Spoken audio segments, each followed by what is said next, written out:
Georgia, por favor, pode ler para a gente?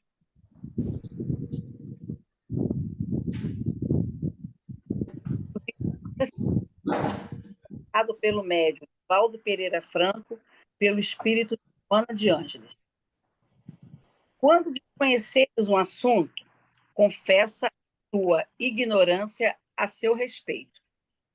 Não tens obrigação de saber tudo e estar informado sobre todas as coisas. Questão de apreço é a honestidade de quem reconhece os próprios limites. E mesmo que estejas inteirado da informação que alguém te dá, ouve-a com paciência.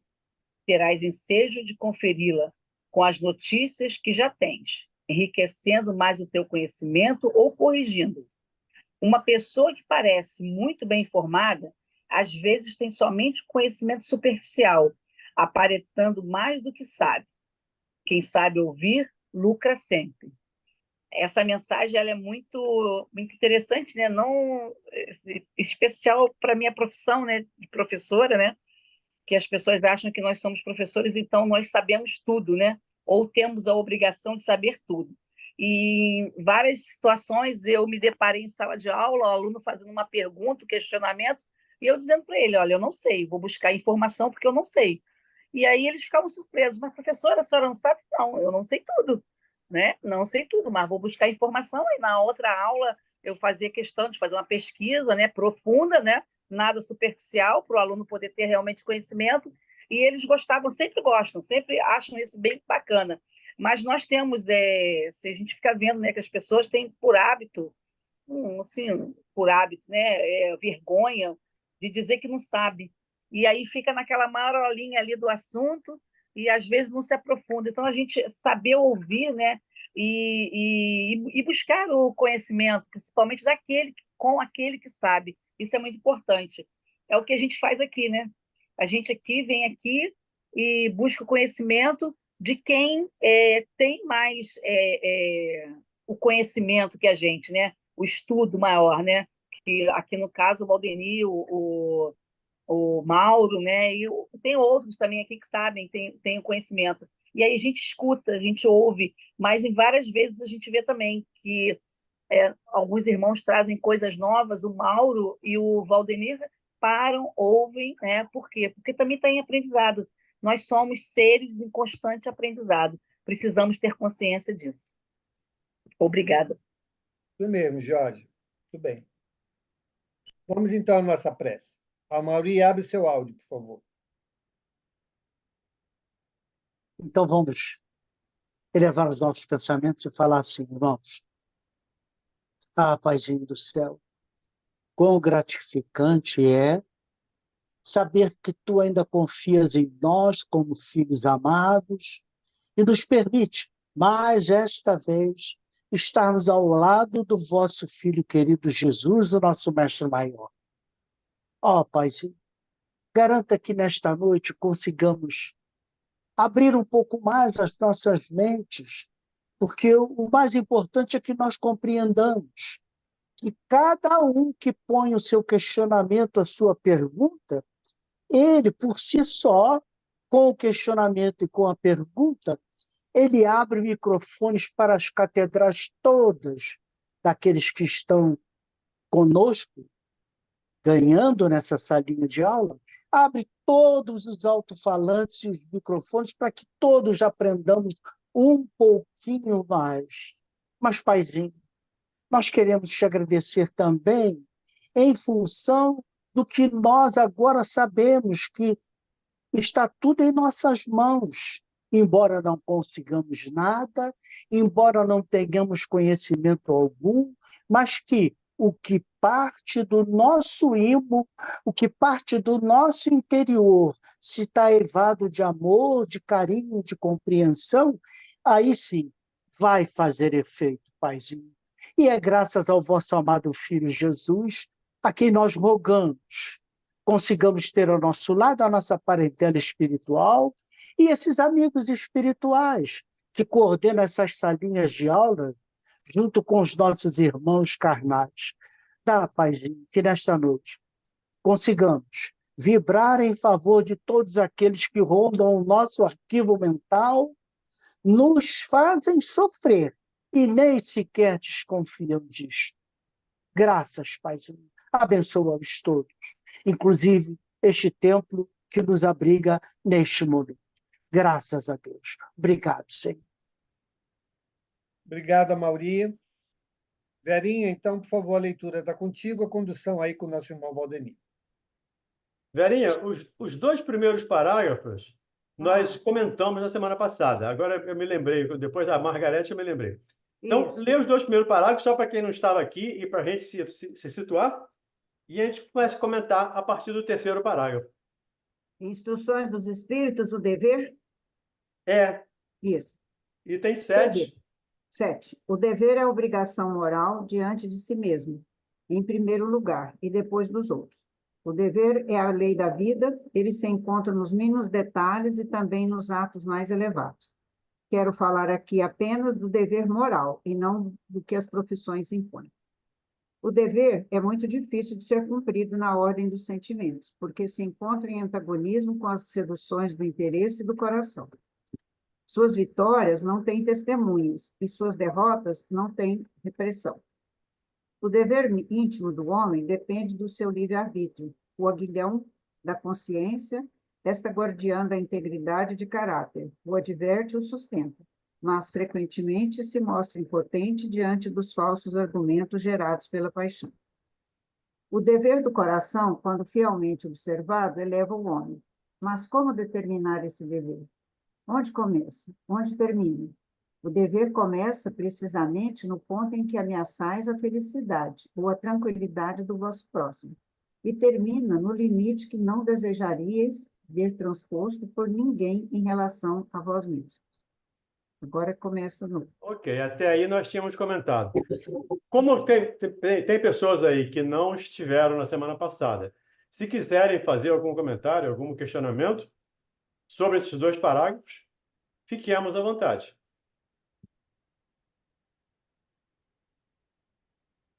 Como ninguém quis, né, Verinha? Então... Bora, isso. Deus criou todos os homens iguais para a dor, pequenos ou grandes, ignorantes ou instruídos.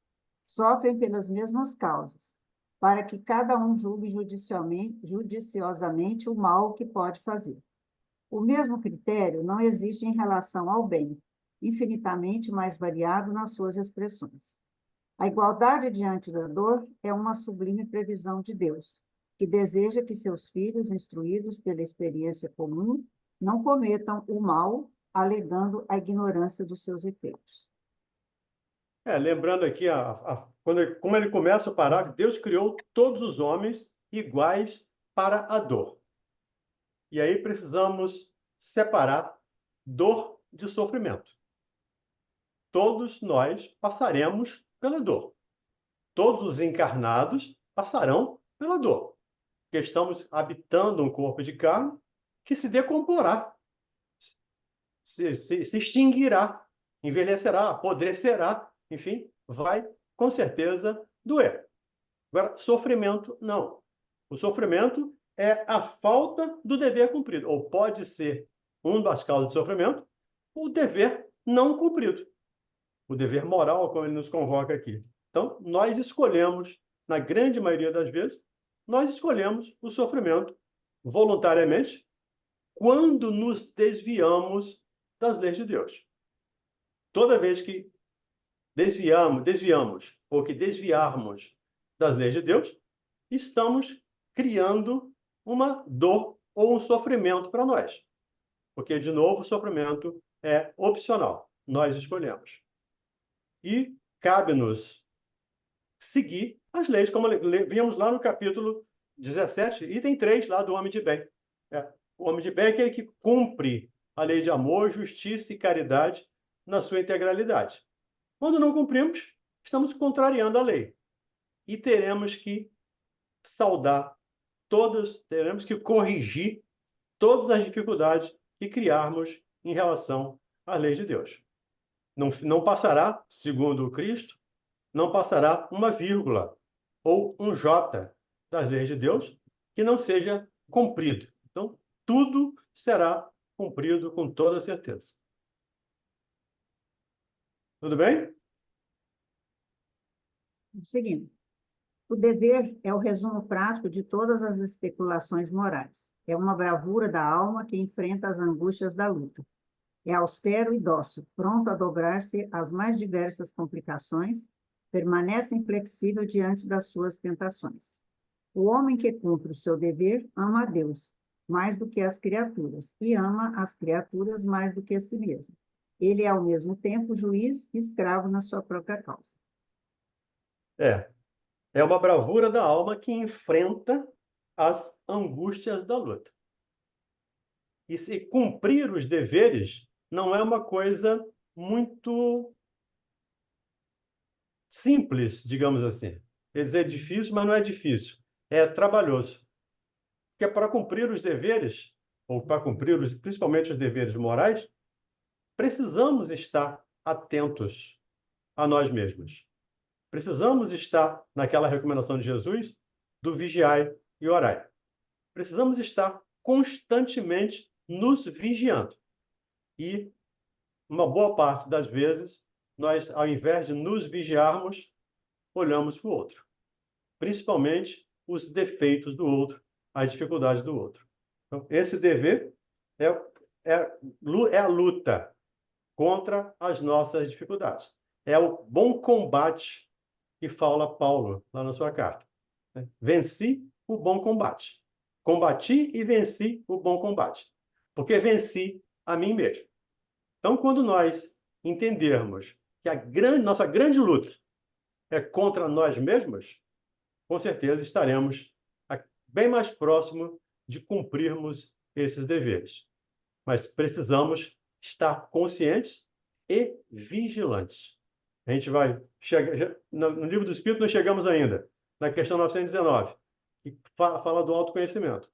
Então, para cumprir o dever, nós precisamos ou precisaríamos nos conhecer um pouco, pelo menos um pouco. Nós não vamos nos conhecer plenamente nesta encarnação, ou nesse estágio evolutivo em que nós estamos. Nós ainda temos muitas dificuldades, muitas coisas inconscientes que nós fazemos sem perceber. E até estava conversando agora com os amigos, falando da nossa atividade durante o sono.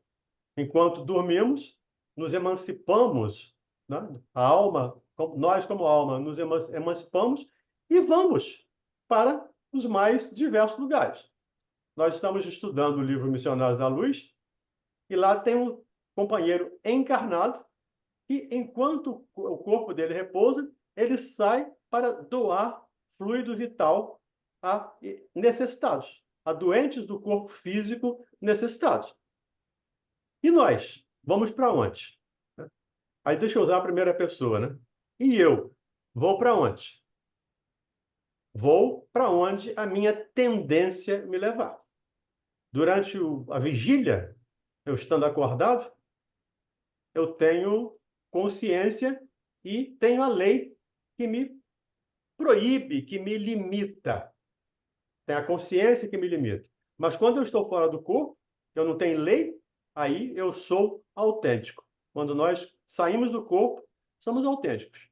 Por isso que, às vezes, sonhamos com coisas ou fazendo coisas que não faríamos acordados. Então, quando estivermos conscientes disso, estaremos conscientes de nós mesmos, estaremos mais próximo de cumprir esse dever, que é o dever moral que nos alerta aqui o Lázaro, que está escrevendo essa mensagem. Diga, Neide Cristina. Oi, Valdenir. Oi. Valdenir, deixa eu te falar. Eu entendi perfeitamente, né? Que a gente, quando dorme, se emancipa. Mas, assim, o que a gente pode fazer para que a gente... Assim, a gente está aqui, por exemplo, um grupo aqui, várias pessoas estão estudando, estamos tentando nos melhorar, diminuir nossas más inclinações. Isso também não ajuda a gente quando a gente dorme, o nosso espírito também a procurar coisas melhores? Ajuda muito, Neide. Mas nós, como diz o Emmanuel, a nossa busca de luz enfrenta séculos de sombra. As nossas tendências inconscientes ainda são muito grandes. E aí eu posso até te dizer, eu conheço espírita que durante o sono, durante a emancipação, vai buscar sexo, por exemplo. E às vezes não tem sexo com o cônjuge, mas vai buscar sexo. Fica esperando dormir, já naquela ansiedade, naquela expectativa de encontrar a pessoa, encontrar a alma, para se locupletar ali em termos de sexo. Então, outros vão para as drogas, ou vão para qualquer outro lugar. Porque ainda temos muitas dificuldades em nós que desconhecemos. O que nós estamos fazendo aqui, com certeza, é um excelente meio de nos purificarmos. Estamos caminhando no sentido de nos tornarmos melhores. Mas ainda estamos longe, eu diria muito longe, de sermos bons espíritos. Aliás, nem Jesus aceitou o título de bom, né? Quando chamaram de bom, ele não aceitou o título. Então, nós ainda estamos longe disso. Por isso, toda a nossa vigilância é necessária. Então, todo o nosso empenho em nos transformar moralmente, em nos conhecer, em olhar as nossas dificuldades e não ter vergonha de ainda tenho essa dificuldade. Porque ela está instalada em mim. E se eu escondê-la, eu não consigo transformá-la. Eu só vou mudar em mim aquilo que eu conhecer, aquilo que eu entender que está em mim. Se eu não me sentir, não me perceber orgulhoso, por exemplo, como é que eu vou trabalhar o orgulho em mim? Eu só vou trabalhar aquilo que eu perceber que ainda é uma dificuldade.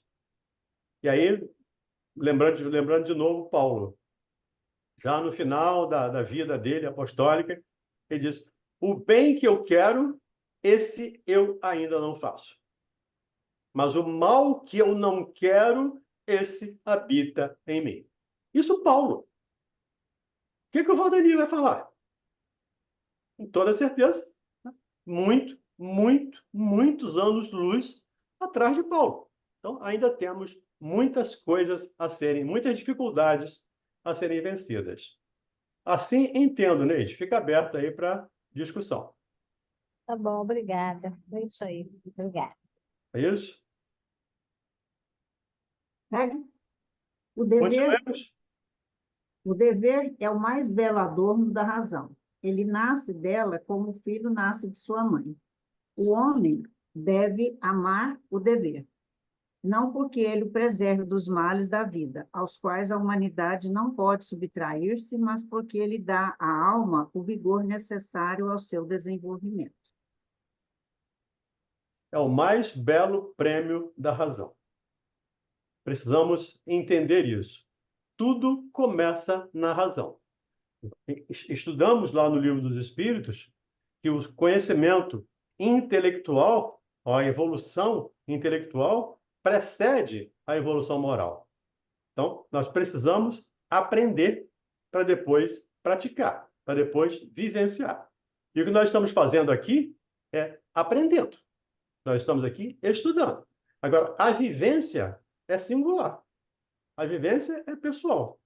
Cada um de nós vai escolher, ou não, vivenciar esses ensinamentos. Creio que todos aqui estamos em busca dessa vivência. Mas, como dissemos, ainda temos o inconsciente a nos dominar, a nos dirigir. De ordinário, nós somos dominados pelo inconsciente. Cerca de 90% das nossas percepções são inconscientes. Nós temos, o que nós percebemos é cerca de 5, 10% da nossa consciência. Os outros 90% estão lá no iceberg, aquela parte que está encoberta.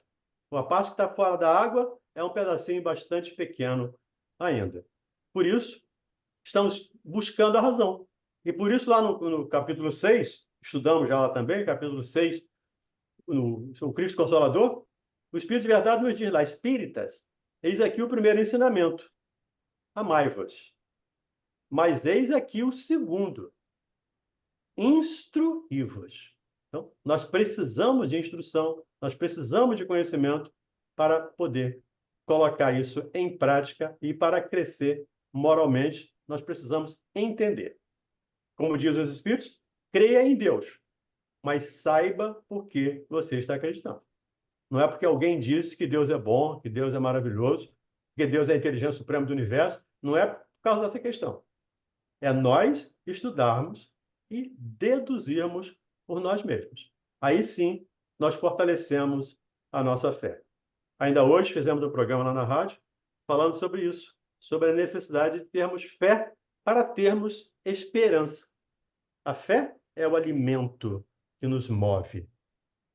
Uma fé raciocinada, uma fé clara, límpida, sem fanatismos. Tudo bem? Então, vamos. O dever cresce e irradia sob uma forma mais elevada, em cada uma das etapas superiores da humanidade. A obrigação moral da criatura para com Deus jamais cessa. Ela deve refletir as virtudes do Eterno, que não aceita um esboço imperfeito porque deseja que a beleza da sua obra resplandeça diante dele. Lázaro, Paris, 1863. Essa mensagem do Lázaro é interessante. As mensagens do Lázaro no Evangelho, de uma maneira geral, são muito interessantes. E irradia, o dever cresce e irradia sob a mais elevada forma em cada um dos estágios superiores da humanidade. Então, em cada estágio que nós estamos, nós temos uma capacidade de compreensão. A minha capacidade de compreensão, naturalmente, é muito menor do que de um bom espírito. Vamos pegar aqui o exemplo aqui do Dr. Bezerra. A minha capacidade de entendimento, até de a minha moralidade, o meu dever é muito menor do que o Dr. Bezerra. Então, quanto mais eu cresço, mais responsabilidade eu vou tendo. Por isso que, quanto mais eu sei, quanto mais será dado, mais será cobrado. Parábola dos talentos. Então, quem recebe 5 talentos, multiplique, vai ganhar mais 5, mas tem que multiplicar. Então, precisamos sempre estar atentos a isso. Tudo bem?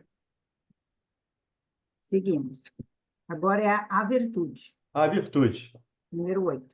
A virtude, no seu mais alto grau, é o conjunto de todas as qualidades essenciais que constituem o homem de bem. Ser bom, caridoso, trabalhador, sóbrio, modesto, estas são qualidades do homem virtuoso. Infelizmente, muitas vezes elas são acompanhadas de pequenas falhas morais, que as desmerecem e as enfraquecem. Aquele que faz alarde da sua virtude não é virtuoso, visto que lhe falta a qualidade principal, a modéstia, e que possui o vício mais contrário, o orgulho. A virtude verdadeiramente digna desse nome não gosta de se exibir. Temos de descobri-la. Ela, porém, oculta-se na sombra e foge da admiração das multidões. São Vicente de Paulo era virtuoso. O digno cura de Ars era virtuoso. E muitos outros pouco conhecidos do mundo, mas conhecidos de Deus. Todos esses homens de bem ignoravam que eram virtuosos. Eles se deixavam levar pela corrente das suas santas inspirações e praticavam o bem com um completo desinteresse e um inteiro esquecimento de si mesmos. Nesse primeiro parágrafo é interessante aqui, que ele coloca aqui, ser bom, a virtude, no mais alto grau, é o conjunto de todas as qualidades. Então, ser bom, caritativo, laborioso, sóbrio, modesto, trabalhador, são qualidades do homem virtuoso. Diante disso, em função até da questão da Neide, né, estamos longe ainda de sermos virtuosos. De novo, por favor, me permita usar a primeira pessoa. Estou longe de ser virtuoso. Pode ser que tenha alguém aqui que tenha essas virtudes, e ótimo, eu ainda não as tenho. Tenho trabalhado, tenho buscado, tenho me esforçado, mas ainda tenho muito que me transformar. E não é virtuoso aquele que faz ostentação da sua virtude. Estudamos lá no capítulo 13. não sabe a mão esquerda o que dá a mão direita. Então, aquele que faz alarde da sua virtude é orgulhoso, é vaidoso. E é uma não virtude, digamos assim. É uma... Não sei se a palavra em virtude existe. Os professores aí, por favor, me ajudem ou me corrijam. Não sei se em virtude existe. Mas é uma invirtude. Se não é, eu estou criando um neologismo aqui, tá? É uma invirtude. Quando eu faço alguma coisa esperando ser reconhecido, esperando ser agradecido. E, infelizmente, a gente vê isso até mesmo dentro do movimento espírita. Eu fiz e ele não agradeceu. Eu doei e ele não reconheceu. Por isso, não vou fazer mais. Já vi alguns espíritas com esse discurso, alguns evangélicos com esse discurso. É um discurso totalmente contrário ao Evangelho de Jesus, que é a modéstia, a simplicidade, a humildade, fazer as coisas sem ostentar, sem que a mão direita saiba, ou a mão esquerda saiba o que deu a mão direita. Para o canhoto, aí é o contrário, né? Que a mão direita não saiba o que faz a mão esquerda. Né? Então, precisamos desse trabalho e nós. A virtude verdadeiramente digna desse nome não gosta de estadear-se. Estadear-se. Adivinham, não? São Vicente de Paulo não se achava virtuoso. Jesus, eu já disse aqui hoje, não se achou bom. Então, precisamos estudar um pouco mais, ou pelo menos eu, preciso estudar bem mais para entender esse processo e aí tentar me esforçar para colocar em prática no meu dia a dia. Ok? Tudo bem? Continuemos? Vamos. É para, Desse jeito a gente acaba o evangelho hoje, hein? é para a virtude assim compreendida e praticada que eu vos convido, meus filhos. É para essa virtude verdadeiramente cristã e verdadeiramente espírita que vos convido a consagrar-vos. Mas afastai de vossos corações todo orgulho, vaidade e amor próprio, que desvalorizam sempre as mais belas qualidades.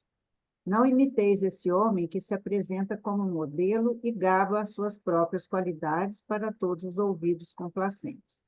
Essa virtude, que assim se ostenta, muitas vezes, esconde uma infinidade de pequenas torpezas e odiosas fraquezas.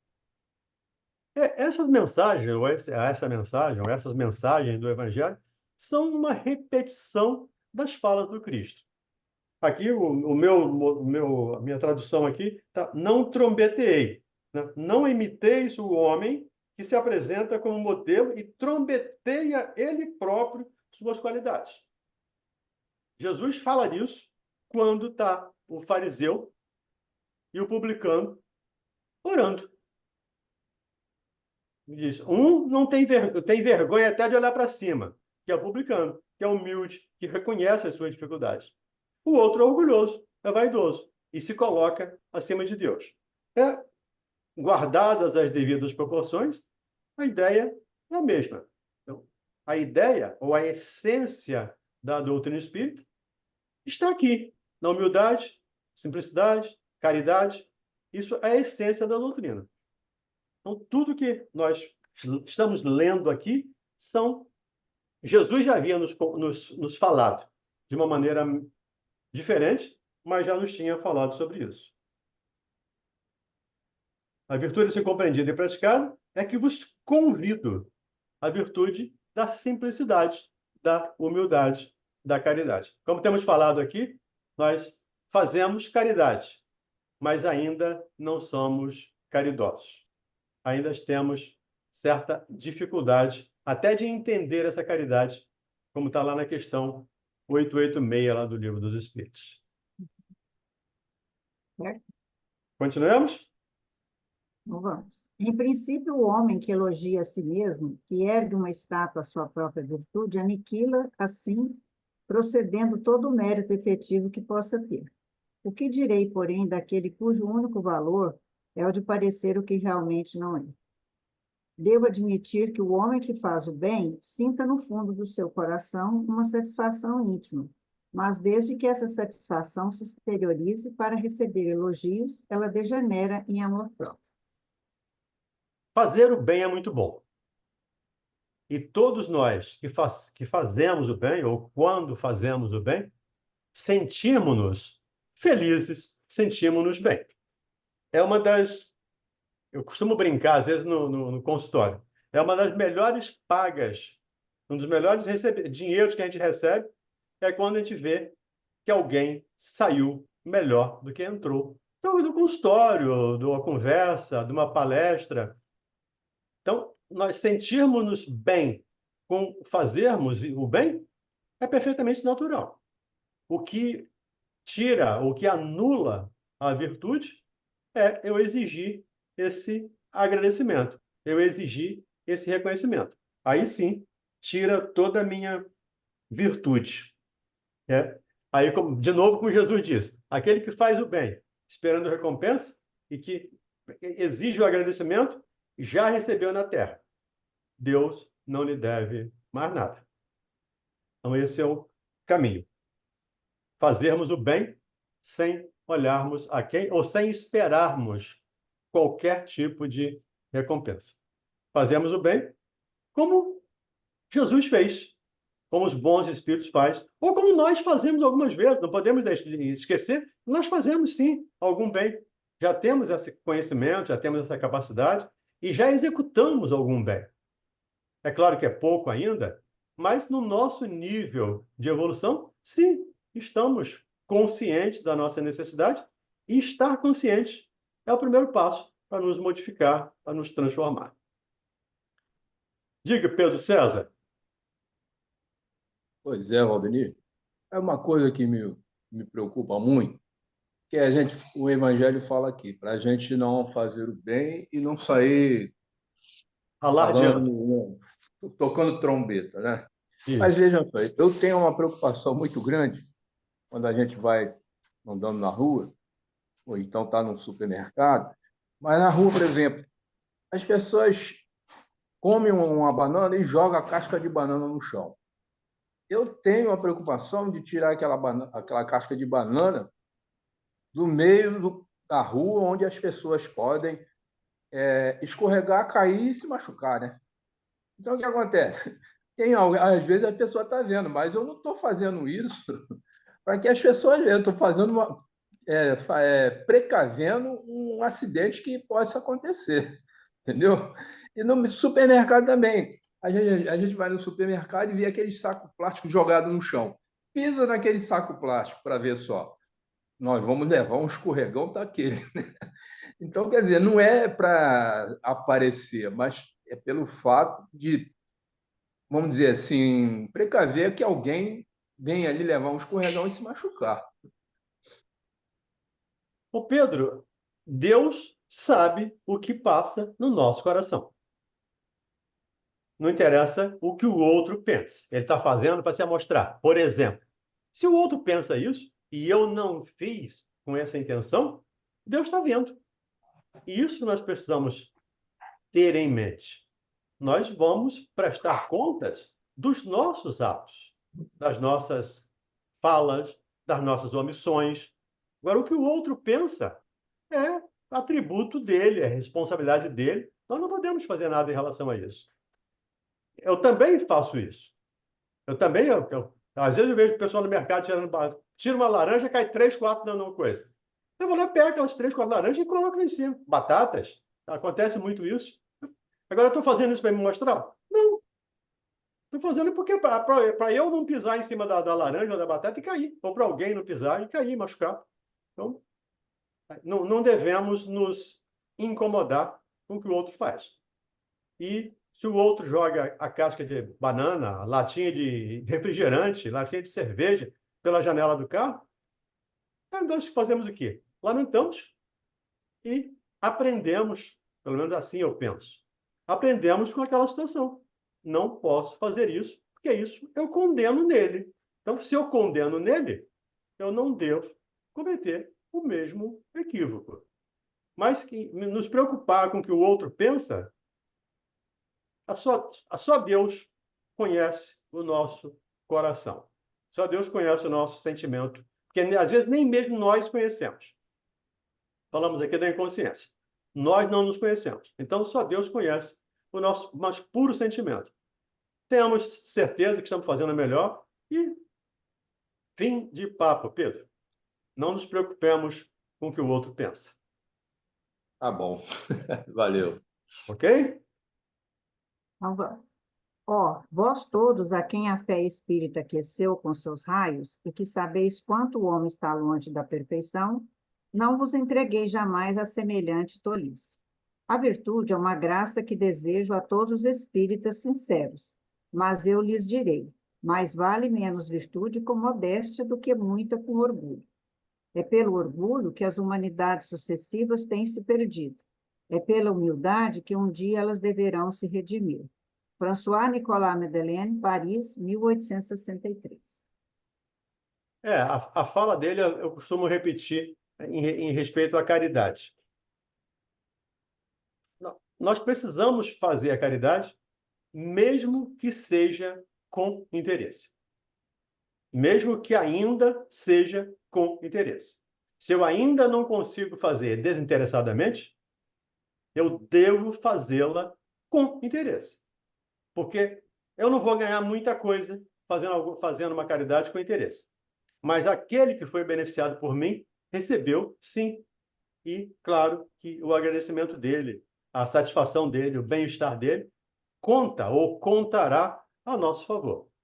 Agora, nós só vamos fazer a caridade desinteressadamente, só vamos ser caridosos efetivamente, quando estivermos num nível mais elevado, quando estivermos numa situação de espíritos um pouco mais elevado, menos orgulhoso, menos egoísta. Mas ainda não somos Francisco, o de Assis, nem o Xavier, ainda vamos levar algumas reencarnações para atingir esse nível. Então, enquanto isso, vamos fazendo. O Renato está lá todo mês no SEAC, pedindo lá, gente, vamos dar 1 quilo aqui para a gente montar aquela cesta. Vamos montar a cesta. Se eu estou fazendo por interesse, melhor fazer por interesse do que não fazer, como lembra aqui o François Madeleine. É melhor pouca virtude com modéstia do que muita virtude com orgulho. Aliás, eu nem sei se é compatível virtude com orgulho, que uma coisa anula a outra, pelo que a gente entende. Dive, Flavinha. Valdenir, eu penso igual você. Atualmente, a gente vive nesse mundo aí de redes sociais, né? Que às vezes uma pessoa famosa faz alguma coisa assim, uma doação, alguma coisa assim. Na época da pandemia, alguns fizeram, né? E assim, muita gente ficava criticando. Eu falava igual você falou. Gente, é melhor que ele faça materialmente, ele vai estar beneficiando alguém. E isso, às vezes, incentiva outros que têm condição financeira de fazer uma coisa assim de vulto, né? Maior, tal. Eu penso assim também, é melhor que ele faça até para aparecer, mas pelo menos ele está ajudando alguém materialmente ali. Melhor que nada, né? E isso, às vezes, influencia outras pessoas a fazerem. Eu sou desse pensamento seu aí. É melhor fazer e postar na rede social do que não fazer nada. Nós só ganhamos músculos malhando. Nós precisamos fazer. Nós só aprendemos fazendo. Um cirurgião não sai da faculdade, cirurgião só estudando, só lendo os livros, só vendo filmes, só vendo vídeos. Ele precisa ir lá, ele precisa abrir cadáver, ele precisa olhar, ele precisa ter um professor olhando, orientando. Então, nós só vamos aprender fazendo. O bem também não é diferente. Para fazermos o bem efetivamente, precisamos treinar. Então, que nos empenhemos nesse treinamento de fazermos todo o bem possível. Se ainda tem interesse atrás, se ainda penso alguma coisa, né, a meu favor, é melhor eu fazer do que não fazer. Então, eu estou fazendo porque eu quero ir para o nosso lar. Ótimo. Eu não sei se eu vou para o nosso lar, mas pelo menos quem foi beneficiado, está bem. E um dia eu vou entender que eu vou para o nosso lar o dia que eu fizer sem interesse. E aí até me lembra uma lição, está lá no livro do Nélio Lúcio, Jesus no Lar, capítulo 20, quando ele fala da caridade desconhecida. Eu não preciso de bens materiais para fazer caridade. É o óbolo da viúva. 2 moedinhas valem mais do que um saco de dinheiro. Esse é o valor real da virtude da caridade. Mas enquanto eu não tenho essa virtude e eu tenho um saco de dinheiro, vou botar um saco de dinheiro lá porque ajuda a matar a fome de muita gente. A Rosemary colocou um comentário aqui, né? E, diante desse tema que estamos debatendo agora, e ela falou, né? Lembra o filme do Nosso Lar, a senhora que André Luiz atendia por interesse e foi a única que rezava por ele. Na verdade, aqui, a senhorinha ele atendia de má vontade. A secretária é que colocava lá, né? E acabava Encaixava. estimulando ele ao atendimento. Mas mesmo atendendo de má vontade, ela foi aquela pessoa que orou por ele, né? E quando o reconheceu, enalteceu, né? Ah, doutor André, eu sabia que você vinha direto para cá, não passou por aqueles problemas todos que eu passei, né? Você é um homem bom. E ele se envergonhou, porque ele sabia que aquela pessoa ele atendeu de muita má vontade, mas foi algo bom, né? Apesar de má vontade, mas ele fez o bem.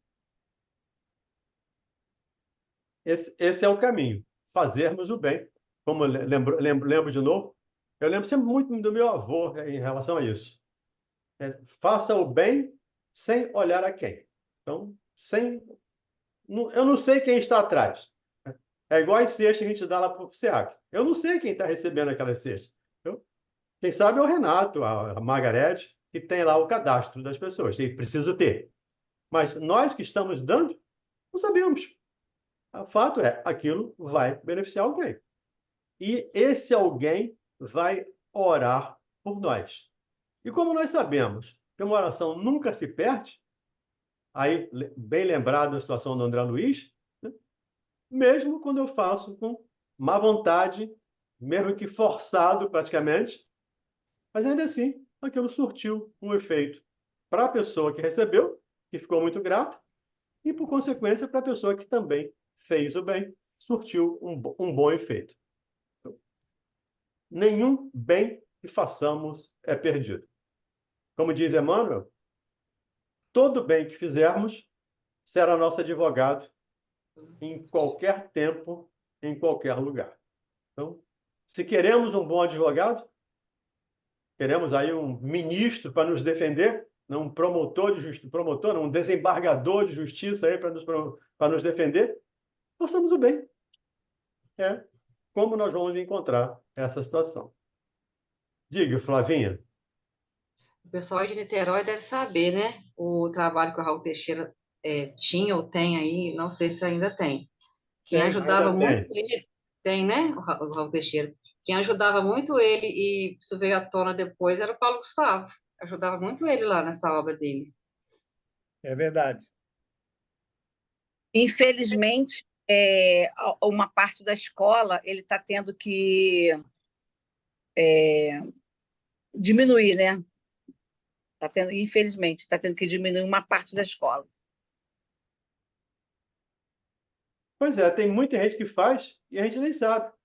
A própria Fundação Ayrton Senna, nós só vamos descobrir depois que ele morreu. E que continua trabalhando até hoje, continua rendendo frutos até hoje. Então, tem muita gente que faz esse bem sem aparecer, sem se mostrar. Isso é o verdadeiro bem. Mas não precisamos montar uma escola do Raul Teixeira, não precisamos montar ou criar uma fundação, não precisamos fazer uma mansão do caminho lá do Divaldo, nada disso. Uma prece que nós fizermos, uma moedinha que nós dermos, com certeza vai ajudar muito a esses irmãos necessitados. Seguindo. Continuemos? os superiores e os inferiores. Número 9. A autoridade, da mesma forma que a fortuna, é uma delegação da qual aquele que a possui terá que prestar contas. Não acrediteis que ela lhe seja dada para proporcionar o bom prazer do mando, nem como um direito ou uma propriedade, como erradamente os poderosos da terra acreditam. Deus, entretanto, constantemente lhes prova que não é nenhuma coisa nem outra, visto que a retira quando deseja. Se fosse um privilégio ligado à pessoa, ela seria inalienável. Ninguém pode dizer que uma coisa lhe pertence, quando ela lhe pode ser tirada sem seu consentimento. Deus dá autoridade a título de missão ou de prova, quando isso lhe convém, da mesma forma a retira. É, como a riqueza, como poder, como autoridade, como tudo que Deus nos confere, Deus nos empresta, é para que façamos bom uso dele. Ainda agora há pouco eu estava conversando com uma menina que estudou na Gama Filho. E ela falando lá para quem é do Rio aqui, né? A destruição dos prédios da Gama Filho. Não ficou um prédio em pé. Tinham vários prédios. Simplesmente acabou.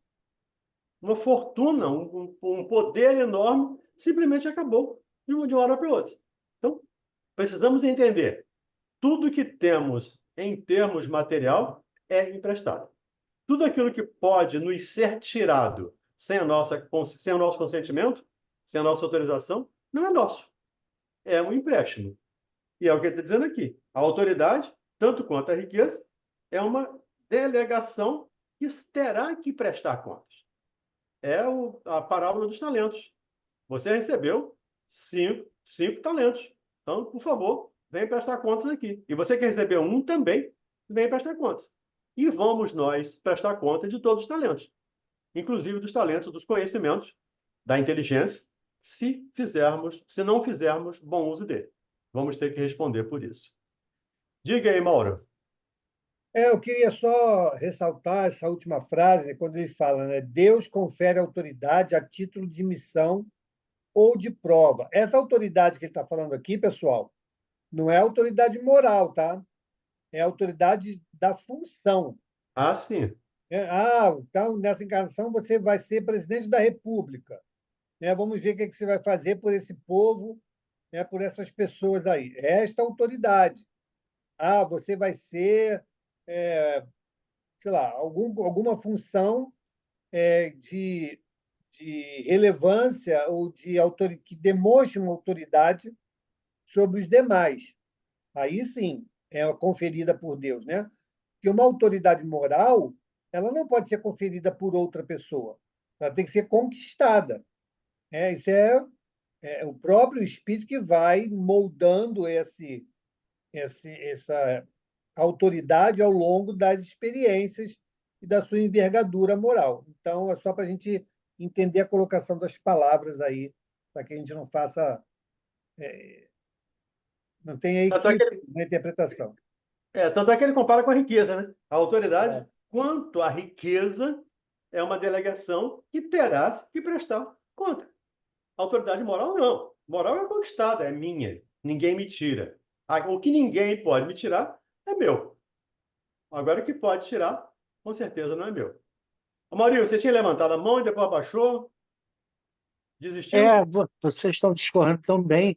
Eu lembrei que é o valor que tem o ato de você não botar as mãos em nada que é material, usar os seus sentimentos para pedir por alguém.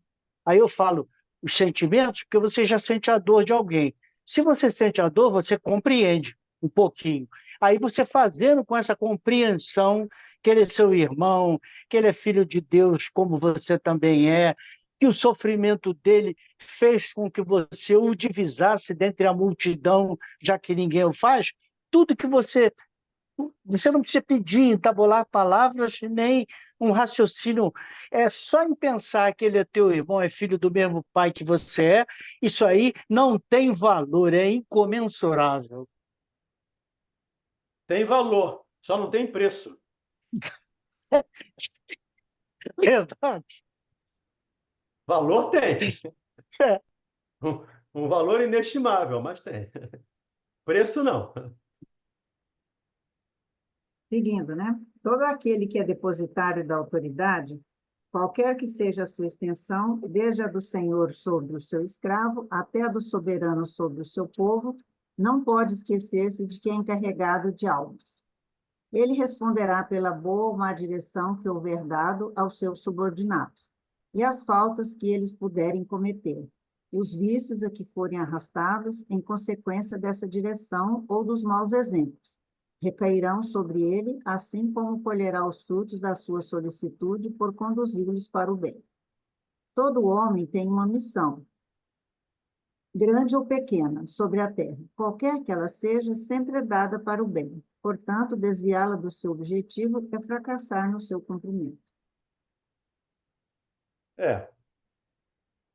Quem quer que seja depositário, seja qual for a extensão, terá que responder. Então, e eu vou responder tanto mais quanto mais eu tiver recebido. Então, a minha cobrança será muito maior do que a cobrança, não, a minha, do Valdenir, será uma cobrança muito maior do que um irmão indígena, que lá na floresta amazônica ainda comete ainda o assassinato ou mata criança aleijada, que come o seu próprio semelhante. Com certeza, a minha responsabilidade é muito maior. E nesse caso aqui. Então, todo homem que tem na Terra uma missão, grande ou pequena, qualquer que seja, sempre lhe será dada para o bem. Toda a missão que recebemos, grande ou pequena. Então, não estamos lá na rádio, temos uma missão de divulgar a doutrina espírita. Nos foi dada essa missão para o bem. Nos foi dada a oportunidade de divulgar o ensinamento de Jesus. Teremos que responder? Sim. Se fizermos mau uso, com certeza responderemos por cada dificuldade que gerarmos em função da nossa do nosso não acerto nas nossas virtudes no trabalho de divulgação do bem, no caso lá da rádio. Seguinte. Se Deus pergunta ao rico, que fizeste da fortuna que devia ser em tuas mãos uma fonte espalhando a fecundidade ao teu redor, também perguntará aquele que possui uma autoridade qualquer. Que uso fizeste dessa autoridade? Que males impediste? Que progresso proporcionaste? Se te dei subordinados, não foi para fazer deles escravos da sua vontade, nem instrumentos dóceis dos teus caprichos ou da tua cupidez. Se te fiz forte e te confiei os fracos, foi para que os amparasses e os ajudasses a subir até mim. Portanto, gente, não nos aflijamos com as nossas autoridades. Não é o nosso cargo. Nós não podemos, não temos a autoridade que eles têm. Nós não temos o poder que eles têm. E Deus vai perguntar: que fizestes dessa autoridade? Que males evitaste? Que progresso facultaste? Terá que responder. Cada autoridade terá que responder por cada um cada pessoa do povo que ele está administrando. Me lembro aqui do livro, acho que 50 anos depois, onde o Neo Lúcio fala que o imperador Adriano estava encarnado em Roma, reencarnado em Roma, como escravo. O próprio Emmanuel, como senador Públio, reencarna como Nestório, como um escravo. O que você fez da sua autoridade? Podia fazer? Não fez. Então, tudo que deixou de fazer, com certeza, terá que responder. E todo mal que fizermos às leis de Deus, teremos que responder por eles com toda certeza. Diga aí, Pedro César. É também aquele fato que o Mauro já falou sobre aquela senhora lá do Hospital do Fogo, né? Ah, irmã Aparecida. É a irmã Aparecida, e que ali vem um assistido lá, um senhor lá, que chega assim de repente. Eu vi o vídeo, né? Aí ele chega assim, de repente, ela manda ele sair, mas depois disseram que aquele ali seria o Mussolini. Eu não sei se é verdade isso, né? Mas ali, segundo o que ela disse, teria sido Mussolini. E estava naquela situação, porque não soube realmente viver a experiência com a sua autoridade no tempo dele, né? O próprio Chico disse isso, né? Que era o Mussolini reencarnado. É. Nós estamos vendo aí, a justiça de Deus se faz inexoravelmente. A justiça de Deus nunca falha. A nossa pode falhar, mas a dele nunca vai falhar. Então, tenhamos calma, tenhamos paciência e deixemos de ser ansiosos, querendo que as coisas aconteçam no nosso tempo. As coisas não vão acontecer no nosso tempo. Felizmente, não vão acontecer no nosso tempo. É o tempo de Deus que se cumpre, que tem de acontecer no tempo de Deus.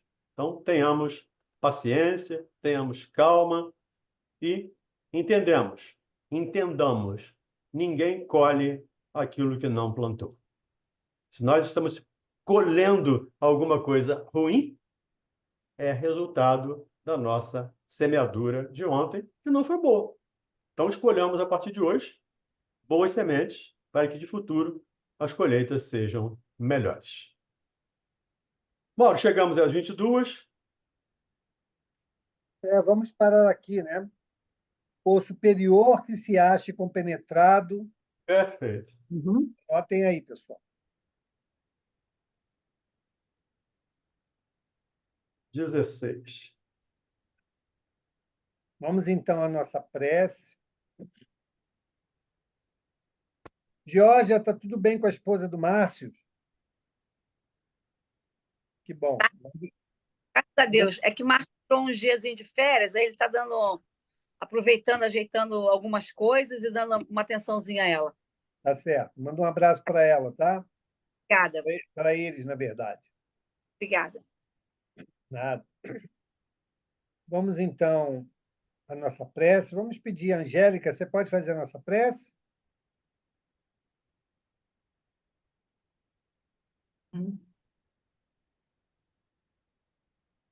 Então, vamos serenar os nossos pensamentos, pensar em Jesus, com as suas mãos estendidas sobre as nossas cabeças,